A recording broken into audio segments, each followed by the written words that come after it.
been a long time since I've played a game that's truly cooperative. Yes, there's been games like the brilliantly hectic Overcooked, the zany Snipper Clips, or big AAA co-op experiences like Destiny 2 or Monster Hunter World, but technically playing together with your friends in any of those games is entirely optional. That's definitely not the case with The Way Out though. This new indie title from Hazelight is built entirely around co-op to the point that you actually can't play it unless you rope in a friend, either for some local or online multiplayer action. Now that might sound like quite an issue for A Way Out, as not everyone likes having to play with another person, but it's a neat touch that you only have to own one copy of the game to play. It also helps that every single design decision that Hazelight has made with A Way Out puts co-op as a central focus. Never before have I played a game that makes you and your friend feel like an unbreakable team, with the game's story failing to progress unless you're in constant communication with your partner. You play as a pair of prisoners who are looking to break out of prison and earn their freedom. Leo's in for armed robbery, assault and grand theft, while Vincent is serving time for fraud, embezzlement and, a little bit of murder. Let's just say that you and me have something in common. We both want him dead.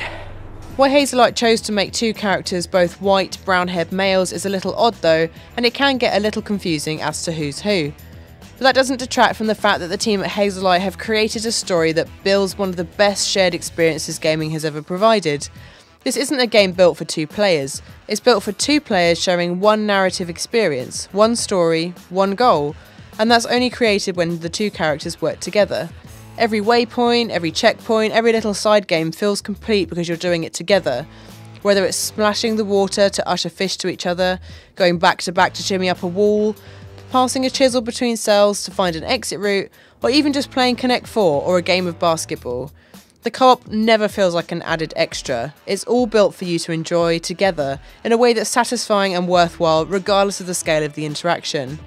But of course, because you're playing as two humans, there are times when working together can be a little more troublesome. There are moments in the game where you have to choose an approach to take to a certain situation. Vincent tends to be more calm, more rational, while Leo is much more of a fan of violence, noise and the more direct approach. You hearing me now? Hey, what the hell are you doing? Don't fuck with me when I'm hungry. When you're close to being recognised in the hospital, for example, Leo wants to knock the guy unconscious and stash him somewhere, while Vincent wants to try and talk his way out. They're both valid options, but you and your real-life partner in crime must agree on the approach to take before the story can even move on, and any quibbles on tactics must be sorted out in real life, because the game only works if you're ready to be a team. There are rare moments when your characters aren't both on screen at the same time, but Hazelight has thought of ways to make that visually interesting too. As you move from one character to another, the cinematics shift, flying through air vents, corridors and windows to make sure that you're constantly engaged, regardless of whether you're playing or not.